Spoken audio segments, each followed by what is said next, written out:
Hey guys, শীতকাল তো প্রায় চলেই আসতেছে। আর শীতকাল মানে তো শীতকালীন সবজি। আর আমরা ইদানিং শীতকালীন সবজি আর বাজার থেকে কিনে খাই না, সব নিজের বাগানে লাগানো সবজিই খাই। তাই এবছরও শীতকালীন সবজি লাগানোর প্রস্তুতি নিচ্ছি। তাই গত বছরের মতো এবছরও শীতকালীন সবজি লাগানোর জন্য ক্ষেতটাকে ভালো মতো প্রস্তুত করে নিচ্ছি। এবছর চিন্তা করেছি যে শীতকালীন সবজি খাওয়ার পাশাপাশি আবার সেগুলো বিক্রিও করব।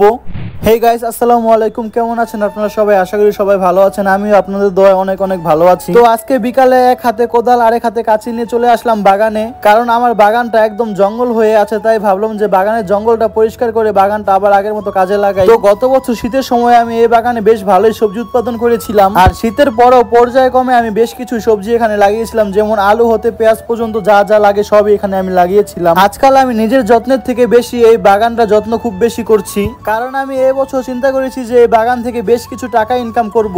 মানে গত বছরের সবজি তো সব নিজেরা খেয়েছি আর সবাইকে এইভাবে দিয়েছি, কিন্তু এবারে চিন্তা করেছি যে নিজেরা সবজি খাওয়ার পাশাপাশি বাকিগুলো সব বিক্রি করব। তো বেশ কিছুদিন আগে আমি এখানে মূলা গাছ লাগিয়েছিলাম, আর শুধু মূলা নয়, এখানে আমি লাল শাক, ধনিয়া পাতা এবং পালং শাকও লাগিয়েছিলাম। কিন্তু বৃষ্টির কারণে এখানে কোনো গাছই হয়নি। তারপরেও এখানে কিছু মূলা গাছ হয়েছিল, কিন্তু সেগুলো নষ্ট হয়ে গেছে বৃষ্টির কারণে, যার কারণে এগুলো উঠিয়ে ফেলতে হলো। তো এবছর আমি চিন্তা করেছি যে আমি এক পাশে শুধু টমেটো গাছই লাগাবো, কারণ সবাই আমাকে বিজনেস আইডিয়া দিচ্ছে যে এবছর নাকি টমেটোর খুব বেশ ভালোই দাম পাওয়া যাবে। তাই আমি এখানে টমেটো গাছ লাগানোর জন্য মাটিটা প্রস্তুত করে নিচ্ছিলাম, আর কোদাল দিয়ে মাটি আলগা করতে করতে আমি একদম ক্লান্ত হয়ে গেছি। তাই আমার ছোট ভাই আমার থেকে কোদাল নিয়ে আমাকে সাহায্য করতে চলে আসলো। ও মোটামুটি আমাকে সব কাজে সবসময় সাহায্য করে, যার কারণে আমার অনেক কাজে আসান হয়ে যায়। আর এদিকে তো আমি একদম ঘেমে একাকার, মানে মনে হচ্ছে যে একবার আমি গোসল করে আসলাম, কিন্তু আসলে তো আমি গোসল করে নিই, এগুলো আমার শরীরের ঘাম। তো আমার ছোট ভাই কাজ করতে থাকুক, আর আপনাদের আমি এই সুযোগে একটা সুন্দর একটা জিনিস দেখাই। দেখুন, আমার এই ছোট্ট আম গাছটাতে এবছর আমও হয়েছে, মাশাআল্লাহ।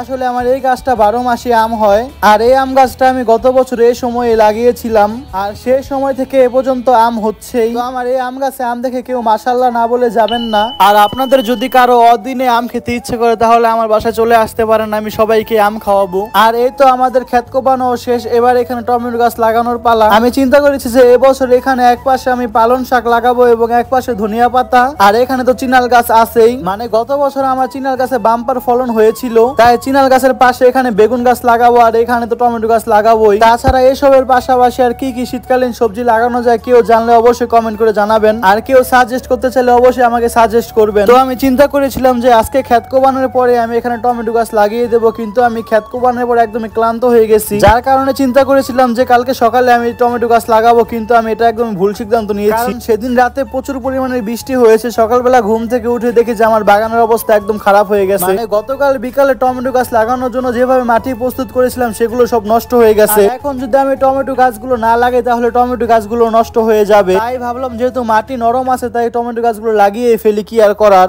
আর আমি এই টমেটো গাছগুলো সেদিন সিরাজদিখান থেকে এনেছিলাম মাত্র 200 টাকা দিয়ে। আসলে 200 টাকা না, যে লোকটি চারাগুলো বিক্রি করছিল সেই 200 টাকা দাম চাইছিল, আর আমি এই 80টা চারা দামাদামি করে 150 টাকা দিয়ে এনেছি।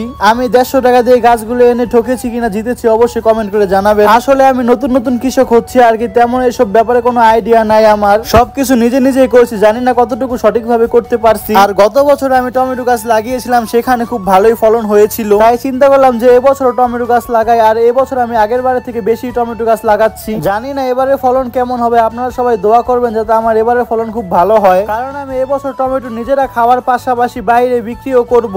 যাই হোক, এখানে একটা একটা করে আমি সবগুলো টমেটো গাছ লাগিয়ে ফেললাম, আর এখানে মোট 86টা টমেটো চারা ছিল। যদিও আমি যার থেকে টমেটো গাছ কিনেছিলাম সেই বলেছিল এখানে প্রায় 90 হইতে 100টা টমেটো চারা আছে, কিন্তু আমি সবগুলো গুনে দেখলাম যে এখানে প্রায় 86টার মতো চারা আছে।